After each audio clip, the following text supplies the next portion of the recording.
Try to bluff on the lick, got his ass whacked. Heard a nigga stamp, bro, we gon' get back. 392 F's in the scat. Too greedy, he slimy, really that. All black ski masks, everybody.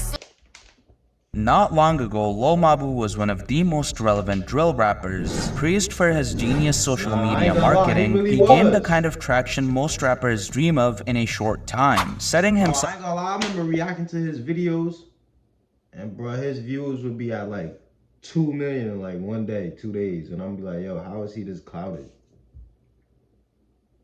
Was he buying views? Lil Mabu, did I just expose you? Up for a wildly successful come up, but just months later, his numbers have declined, dropping from 8.4 million monthly Spotify. They got a Nerf gun chain? Months later, his numbers have Yo, y'all said, nah, this is crazy, yo, rappers be getting too much money, but just doing anything, bro. And this thing got a Nerf gun chain. Dropping from 8.4 million monthly Spotify listeners just to 2 million. His last song pulled in 13 million views, yet his latest barely scrapes 1 million on YouTube and has only 600,000 Spotify streams. How did he go from collaborating with stars like Fabio Foreign to being compared to Ice Spice at her peak and Central C only to fall off so fast? Was he an industry plant who got exposed? If I'm an industry plant, why am I not on Spotify editorial playlist? Why am I not on Rap Caviar? Or did the music industry simply refuse to accept him? I'm more blackballed than I am planted. To find the answer, we need to look at his rise to fame. Lil Mabu's come up wasn't built on traditional rap credentials. He didn't come from the street like most drill rappers do, and he wasn't some underground What? credentials. He didn't come from the No way, this is Lil Mabu? Nah. Why was he rapping? like most drill rappers. That nigga should have went corporate. Like, come on, rapping?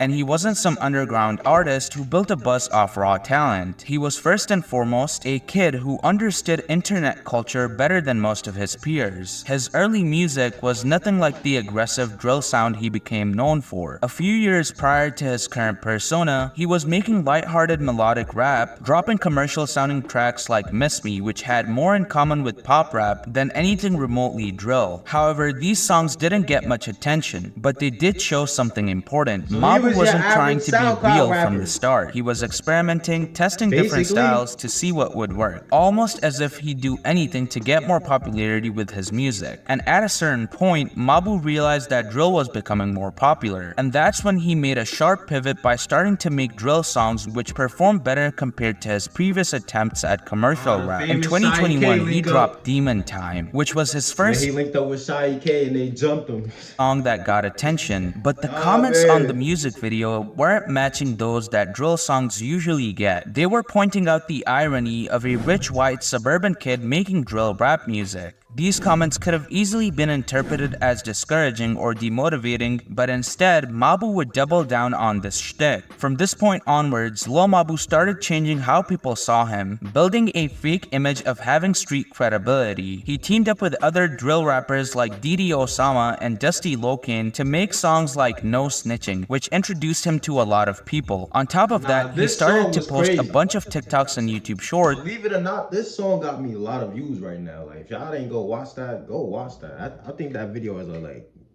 20-something K right now. That's where he acted like he was caught in dangerous situations or pretending to carry a weapon. And this got a lot of attention as people saw irony in a white privileged teenager acting like a New York gangster and being featured on songs with respected drill rappers, even though Mabu came off as a clear outsider. But this is exactly what Mabu wanted, as he was getting attention. And at this point, he fully embraced the joke of him being an outsider in drill with songs like Trip to the Hood. The exaggerated delivery, the almost cartoonish music video, and the self-aware humor made him go viral, and people ironically started calling him things like the White King Von. He wasn't just making drill music, he was turning it into a spectacle, incorporating memeable attributes both. The White King Von is crazy. Like, comparing him to King Von is kind of crazy. I ain't gonna lie. That's kind of crazy.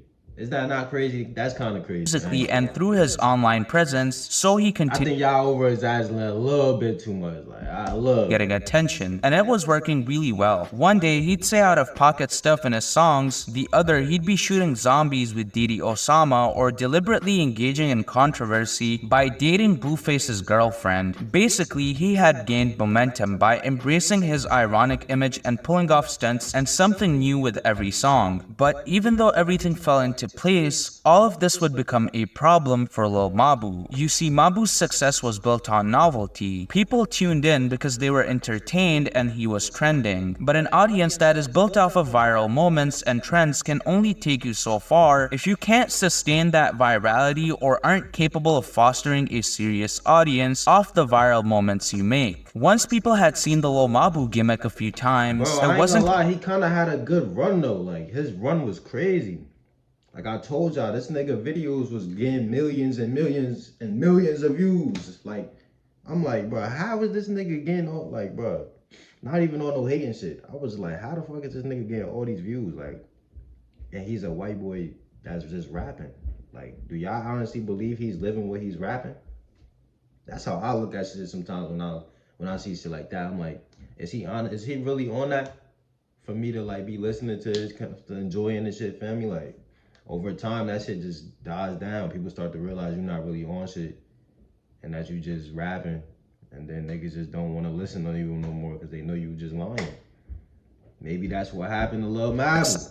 Anymore unless he pulled a new crazy stunt worthy of going viral on TikTok. You see, the biggest issue was that his music relied on shock value and internet moments rather than genuine artistry or even just being serious. His real persona wasn't rooted in anything real, so once the jokes started getting old, there wasn't much left to keep fans engaged. This is why artists like Kendrick Lamar or Drake or even someone not in the big three like Denzel Curry has sustained a lot of listeners even though he doesn't have to come up with TikTok dances every time he's putting out a single. Because it's his music that people are tuning in for, not because of irony or viral moments or memes, etc. But this is not the only challenge Mabu faces because of this ironic persona. He has been criticized by critics like Anthony Fantano, who see his music as a mix of both respect and mockery of drill music, and his marketing approach as highly opportunistic. Wow, I thought that was Brendan Buckingham.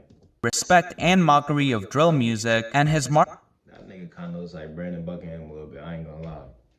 It's kind of like this nigga has the nigga on the picture on the wall has this nigga's Brandon Buckingham haircut, and then this nigga with the glasses just has his face in the beard. So like if he was just to give this nigga his hair, like this nigga would look full on like Brandon Buckingham, I'm not gonna lie. Or am I just high just talking like approach as highly opportunistic and selfish. As most of his songs and YouTube shorts and music videos are kind of dripping with irreverence and mockery, intentional or not. Seeing Mabu build a name for himself doing all of this leaves me impressed in one breath but also kind of grossed out in another, because unless he has a huge team of people behind him, he is single-handedly responsible for some of the smartest but also some of the most cynical and opportunistic music marketing I've seen from an independent artist ever. Mabu's viral marketing worked, but it didn't fully convince the mainstream music look world. At his views. Ever. Mabu's viral marketing worked, but it... Look at these views. These, bruh, 23 million. This nigga damn near averaged 20 million every video he dropped. Like this is crazy right here. This is crazy right here. I ain't gonna lie. Didn't fully convince the mainstream music world either, which put him in a very weird position where he gained millions of views, but he wasn't really mainstream or being taken seriously by the industry or hip-hop fans, as he wasn't even a part of 2024's XXL freshman class, despite being more popular than any of the artists in it. And this would lead to his last song that was 7 months ago, which is basically again the same shtick of him rapping like a New York gangster and at the same time having his school bus in the video. But this time, the stunt was that he would diss XXL for not including him despite him being more popular. Furthermore, Lil Mabu would respond to the idea of people calling him an industry plant and say that he's actually blackballed by the music industry. First reaction to being called an industry plant. I think I just laughed. Because it's like, planted by who? You know, my parents have no involvement in the music industry. They didn't even know half the shit I was doing.